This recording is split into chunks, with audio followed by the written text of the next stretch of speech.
This is Nong Kiao, a tiny town on the river Nam Ao in northeastern Laos. A scenic village today.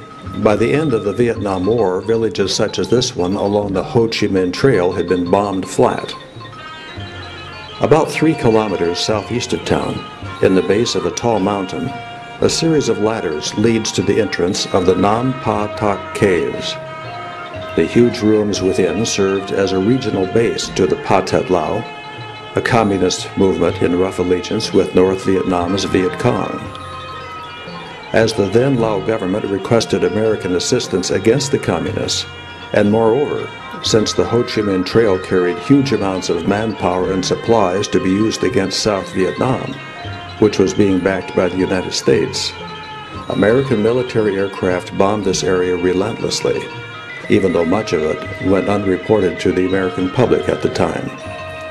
On average, a plane load of bombs was dropped on Laos every 7 minutes for 9 years.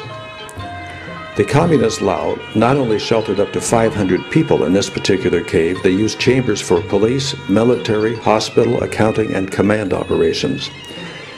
It is reported that during the Vietnam War, more tons of bombs per capita were dropped on Laos than on Vietnam. And indeed, the quiet rice fields just outside these caves today are pockmarked with bomb craters.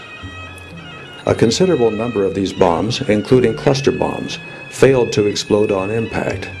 Just 2 years ago, we witnessed the intentional detonation of a 500-pound American bomb discovered by a farmer.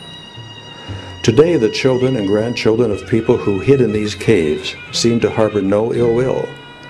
One young man told us, "Look, that was my parents' generation. It is not mine. I only look ahead."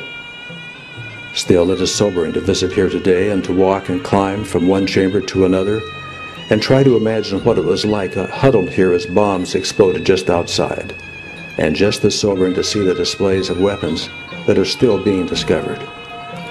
We are not passing judgment, but we do think it's important not to forget the long-term impacts of war.